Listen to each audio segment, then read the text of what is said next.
अस्सलाम वालेकुम जी। जहांगीर खान आपकी खिदमत में हाजिर है। क्या मुस्लिम लीग नून के साथ भी पाकिस्तान तहरीक इंसाफ वाला सलूक होने जा रहा है? इस हवाले से एक हुकूमती वजीर की जानिब से तमाम तर हकायक से पर्दा उठा दिया गया है। बड़ा इंकशाफ एक हुकूमती वजीर की जानिब से किया गया है और बता दिया गया है कि क्या वाकई अब पाकिस्तान तहरीक इंसाफ के बाद मुस्लिम लीग नून के साथ भी यही सलूक होने जा रहा है। अहम खबर है, आपके सामने रखेंगे। दूसरी तरफ अब परवेज खटक की जानिब से भी बिजली गिरा दी गई है। क्या बड़ा दावा, क्या बड़ा इंकशाफ परवेज खटक की जानिब से किया गया है। और इसके साथ साथ आज एक अहम तरीन मुलाकात हुई है परवेज इलाही और चौधरी शुजात हुसैन के दरमियान, और इस मुलाकात के दौरान एक अहम तरीन शख्सियत भी मौजूद था। यह अहम शख्सियत कौन था, सबसे पहले यही खबर आपके सामने रखेंगे और उसके बाद दीगर जो दो खबरें हैं एक एक करके आपके सामने रखने जा रहे हैं। जनाब मुस्लिम लीग काफ के सदर चौधरी शुजात हुसैन ने कैंप जेल लाहौर में पाकिस्तान तहरीक इंसाफ के सदर चौधरी परवेज इलाही से चंद रोज के दौरान दूसरी मुलाकात की है। जराए के मुताबिक चौधरी शुजात हुसैन ने कैंप जेल लाहौर में चौधरी परवेज इलाही से मुलाकात की है। चौधरी सालेक और चौधरी वजाद हुसैन भी चौधरी शुजात के हमरा मुलाकात में मौजूद थे। चौधरी शुजात हुसैन से मुलाकात से पहले परवेज इलाही के चेकअप के लिए मेडिकल बोर्ड भी कैंप जेल गया और डॉक्टर्स ने परवेज इलाही का तिब्बी मुआयना किया। इस मौके पर जराए का बताना है कि डॉक्टर्स की टीम ने जेल में चौथी मर्तबा चौधरी परवेज इलाही का मुआयना किया। डॉक्टर्स ने परवेज इलाही की तबीयत इत्मीनान बख्श करार देते हुए उनके कुछ टेस्ट तजवीज किए और मेडिकल बोर्ड के मुताबिक परवेज इलाही की तबीयत ऐसी नहीं कि उनका अस्पताल में इलाज किया जाए। जराए के मुताबिक चौधरी शुजात हुसैन की चौधरी परवेज इलाही से मुलाकात एक आला शख्सियत की मौजूदगी में हुई है। मुलाकात में मुल्क की सियासी सूरत-ए-हाल पर भी बातचीत की गई। जराए के मुताबिक मुलाकात में चौधरी शुजात हुसैन ने एक बार फिर चौधरी परवेज इलाही से कहा कि वो पीटीआई छोड़कर दोबारा अपनी पुरानी जमात में आ जाएं। ताहम चौधरी परवेज इलाही का कहना था कि वो इस बारे में अभी कोई हतमी फैसला नहीं कर सकते। जराए के मुताबिक चौधरी परवेज इलाही का इस मौके पर कहना था कि जो तकलीफें मैंने बर्दाश्त करनी थी वो तो कर ली हैं। आप चौधरी मोनिस इलाही मेरी सियासत के हवाले से जो भी फैसला करेंगे वो काबिल कबूल होगा। जराए के मुताबिक परवेज इलाही वापस काफ लीग में आने को तैयार हैं, मगर मोनिस इलाही नहीं मान रहे। चौधरी शुजात ने परवेज इलाही को कहा कि मोनिस इलाही और अपने घर वालों को समझाएं। चौधरी शुजात का कहना था कि हम हमेशा इकट्ठे रहे और इसी में बेहतरी है। जराए के मुताबिक चौधरी शुजात हुसैन की परवेज इलाही से कुछ दिनों में दोबारा मुलाकात का भी इम्कान है। जी हां, कैटेगोरिकली चौधरी परवेज इलाही की जानिब से कह दिया गया है कि वो इस हवाले से कोई फैसला नहीं कर सकते। जो मुसीबतें, जो तकालीफ, जो परेशानियां उन्होंने झेलनी थी वो झेल ली है। अब जो फैसला करेंगे उनके बेटे मोनिस इलाही करेंगे और जो वो फैसला करेंगे वो उसको मने कबूल किया जाएगा। ये मौकफ अपनाया गया है चौधरी परवेज इलाही की जानिब से। अब जो बॉल है वो मोनिस इलाही की कोर्ट में फेंक दी गई है उनके बाप ने और कह दिया गया है कि अगर वो फैसला करते हैं वही मेरा फैसला होगा। और इसके साथ साथ जो अहम शख्सियत के हवाले से जराए बता रहे हैं वो भी इस मौके पर मौजूद थे।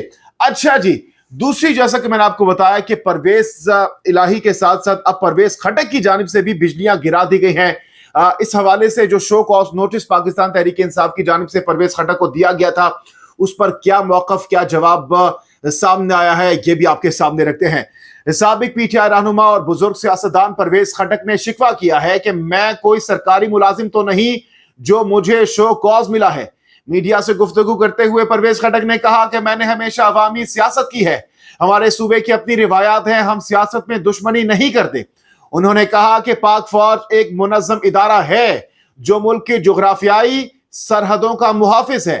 साबिक वजीर ने कहा कि साथियों से मुशावरत के बाद बहुत जल्द लाएअमल का ऐलान करूंगा। जनाब, अब परवेज खटक की जानिब से भी बड़ा वाज़ेह तौर पर बता दिया गया है कि बहुत जल्द वो अपना जो नया लाएअमल है वो अपनाएंगे और बज़ाहिर उनकी गुफ्तगू और उनके बयान से लग रहा है कि अब वो परेशान भी हैं और नाराज भी हैं। शिकवा शिकायत भी इस वक्त वो कर रहे हैं और उनकी जानिब से कहा गया है कि उनको जो शो कॉज नोटिस मिला है उस पर वो शदीद गमज़दा हैं और उन्होंने कहा है कि मैं कोई सरकारी मुलाजिम तो नहीं हूं जो मुझे शो कॉज नोटिस जारी किया गया है। बाजार लग रहा है कि वो अब पाकिस्तान तहरीक इंसाफ को खैर बात कह चुके हैं اور بہت جلد ہو سکتا ہے وہ کسی گروپ یا پھر کسی نئی پارٹی جو ہے اعلان کر سکتے ہیں۔ اچھا جی، اب آتے ہیں اس خبر کی جانب جس کا آپ سبھی انتظار کر رہے ہیں۔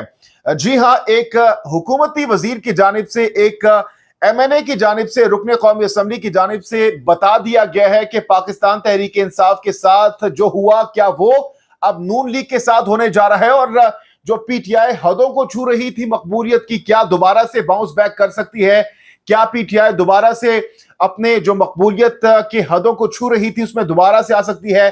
بڑے رازوں سے انہوں نے پردہ ہٹا دیا ہے اور بتا دیا گیا ہے کہ کیا ہونے جا رہا ہے۔ جی ہاں، رمیش کمار جو کہ رکن قومی اسمبلی ہیں، منحرف پاکستان تحریک انصاف کے رہنما بھی ہیں، ان کی جانب سے ایک بڑا انکشاف کیا گیا ہے۔ رمیش کمار نے کہا ہے کہ ملک میں کسی جماعت کا نام و نشان ختم نہیں کیا جا سکتا، غیر فعال کی گئی جماعت کبھی بھی دوبارہ اٹھ سکتی ہے، یعنی ان کا اشارہ پاکستان تحریک انصاف کی جانب ہے، اور وہ کہہ رہے ہیں کہ کسی بھی جماعت کو ختم نہیں کیا جا سکتا، البتہ کسی جماعت کو اگر غیر فعال کر دیا جائے تو وہ دوبارہ اٹھ سکتی ہے۔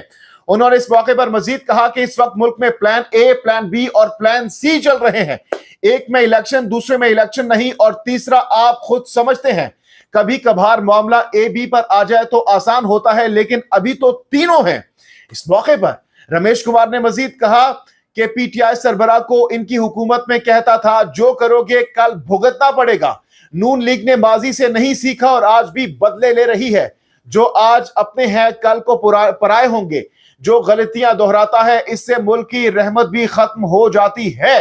رمیش کمار نے اس موقع پر مزید کہا کہ پی پی کہتی ہے اگر ہم کسی کا فائدہ اٹھائیں گے تو کل ہمیں بھی سامنا کرنا پڑے گا۔ 2021 میں آصف زرداری سے ملاقات ہوئی تو اس وقت کے وزیر اعظم نے پوچھا کیا ہوا؟ میں نے کہا سر آپ جا رہے ہیں؟ انہوں نے کہا نہیں، میرے ساتھ سب ہیں۔ جب نون لیگ کو چھوڑا تو جو مسئلہ اس وقت تھا آج بھی ان کے ساتھ وہی ہے۔ آخر میں استحکام پارٹی کے حوالے سے رمیش کمار نے کہا کہ یہ بس ٹھیک ہے، اس سے زیادہ اور کچھ نہیں کہہ سکتا۔ انہوں نے کہا کہ ابھی حالات دیکھ رہا ہوں، آئندہ انتخابات تک کس پارٹی کی طرف سے لڑنا ہے، جمہوریت اور عزت و احترام دیکھا جائے تو پیپلز پارٹی باقیوں سے بہتر ہے۔ جناب یہ رمیش کمار کی جانب سے بتایا گیا ہے اور ان کی جانب سے بڑا واضح طور پر کہا گیا ہے کہ جو آج نون لیگ کر رہی ہے انہوں نے ماضی سے نہیں سیکھا، ان کو یہ نہیں کرنا چاہیے، اور پی ٹی آئی کے حوالے سے انہوں نے یہ پریڈکٹ کیا ہے کہ پی ٹی آئی کو ختم نہیں بلکہ غیر فعال کیا گیا، اور غیر فعال جو پارٹی ہوتے ہیں وہ کبھی بھی ختم نہیں ہوتی، کسی بھی وقت باؤنس بیک کر سکتی ہے، کسی بھی وقت دوبارہ سے وہی پاپولیرٹی لے سکتی ہے جو کچھ عرصہ پہلے ان کے پاس موجود تھی۔ تو جناب اس حوالے سے آپ کیا رائے رکھتے ہیں؟ اپنی قیمتی رائے کا اظہار آپ کمنٹ سیکشن میں ضرور کیجئے گا۔ جہانگیر خان کو نیکسٹ ویڈیو تک کے لیے دیجیے اجازت۔ اللہ حافظ۔